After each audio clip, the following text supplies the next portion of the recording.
ba? Speaking of yellow, nako parang pakiramdam ko ako po ay isang nahihinog na saging. Para ako nahihinog na saging, nahihinog ng mangga. Ano pang mga yellow fruits, yellow na pagkain, nahihinog na kalabasa. Ano mga yellow pa na mga ano natin pagkain? Patatas,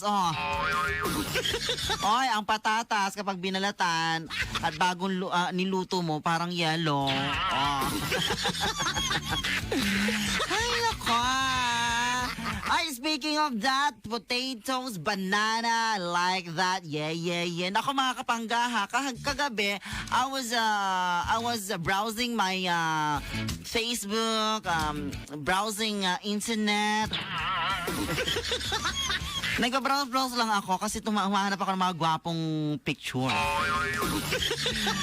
All of a sudden, my partner, my jowa rather, nakabasa siya ng about sa mga pagkain na kapag nilagay mo pala sa ref ay maapektuhan. Oo. Alam niyo ba na ang may mga pagkain pala na madaling masira nang mabilis kapag inilalagay sa refrigerator. Dahil ang prutas daw ay mas madaling mahinog at ang gulay ay na mabilis din mabulok kapag nilalagay daw sa loob ng ref. Oh my gosh. It is something for us to know. For me also. It is something for you to know and for me. For you and for me and for the entire human race. Alamin ang mga pagkain na hindi dapat makita sa ref. Unang-una mga kapangga, banana. I love banana. Kaya nabubulabog ang proseso ng pagkahinog ng saging daw.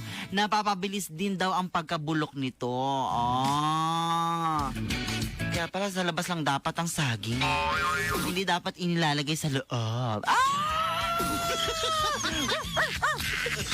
Next naman yung sweet potatoes. Alam mo ba yung sweet potato sa Tagalog? Kamote! Kapag na-expose sa malamig na temperatura ang kamote, ay nagsisimula ng lumambot at maapekto ng flavor, texture at pagtaas ng sugar content nito. Ang gusto ng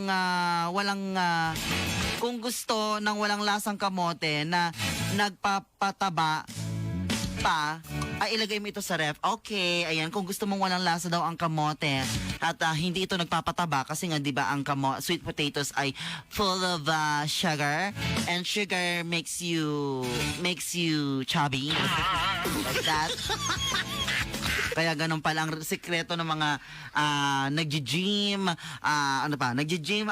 nagpapapayat mga kapanggano, inilalagay ang sweet potatoes sa ref. Pero kung gusto mong may lasa ito ng pangmalakasan, yung texture niya, flavor niya, ganon, huwag mo ilalagay sa ref. Diba? There is advantages and disadvantage, okay, ng paglalagay pala ng sweet potatoes sa ref. Oh my gosh.